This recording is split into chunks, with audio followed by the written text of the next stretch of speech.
पिछले कुछ दिनों से कंगना रनौत की फिल्म इमरजेंसी को लेकर देश में बहुत कंट्रोवर्सी चल रही है।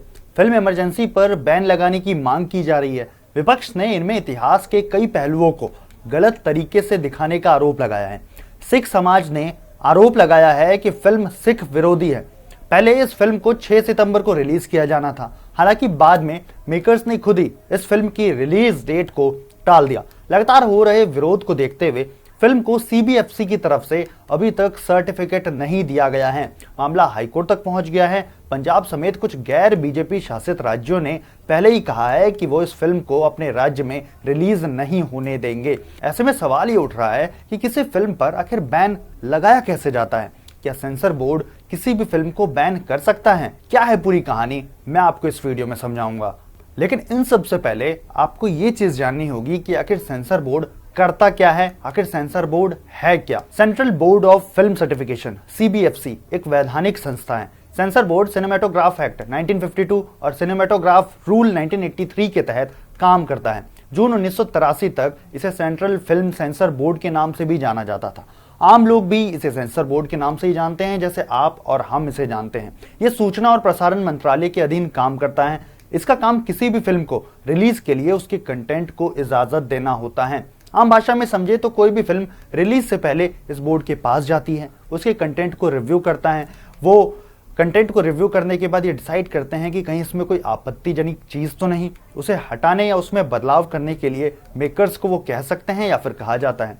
फिल्म के कंटेंट के हिसाब से उसे सर्टिफिकेट दिए जाते हैं। सेंसर बोर्ड के अध्यक्ष और सदस्यों की नियुक्ति की बात करें तो वो केंद्र सरकार के द्वारा किया जाता है। अब आप सोचेंगे कि सेंसर बोर्ड कितनी कैटेगरी में सर्टिफिकेट्स बांटता है। Actually sensor board mainly 4 category में अपने सर्टिफिकेट्स को बांटता है।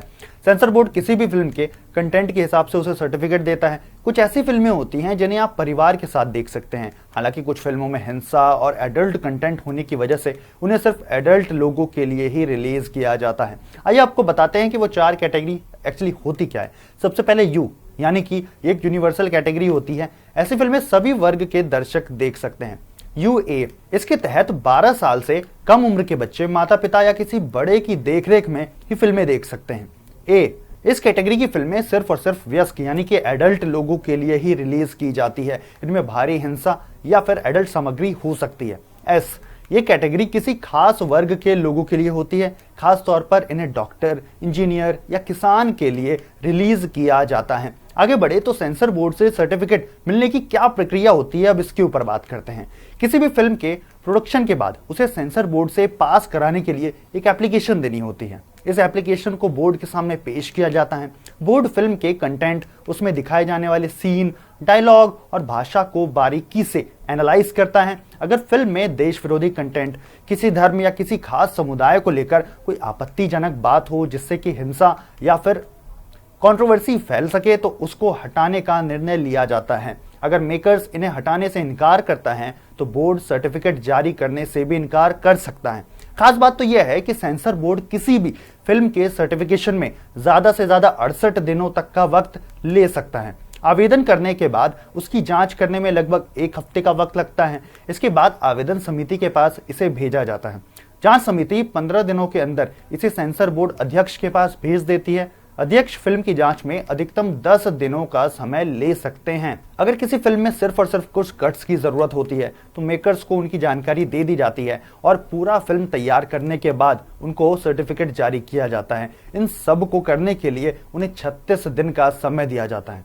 अब अगला बड़ा सवाल, क्या किसी फिल्म पर बैन लगा सकती है सीबीएफसी?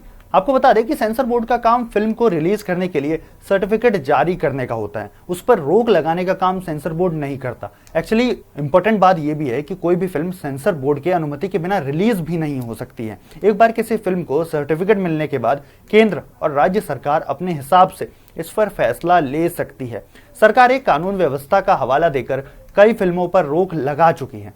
सेंसर बोर्ड से सर्टिफिकेट मिलने के बाद भी केंद्र और राज्य सरकारों के पास किसी भी फिल्म को बैन करने का अधिकार है। हालांकि मामला कोर्ट में जाने के बाद अंतिम फैसला अदालत का ही माना जाता है।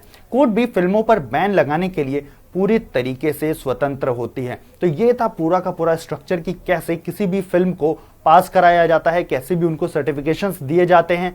उम्मीद है आपको वीडियो अच्छी लगी होगी। वीडियो अच्छी लगी हो तो वीडियो को लाइक करें, चैनल को सब्सक्राइब करें और इस वीडियो को ज़्यादा से ज़्यादा शेयर करें। आज के लिए इतना ही, मिलते हैं अगली वीडियो के साथ।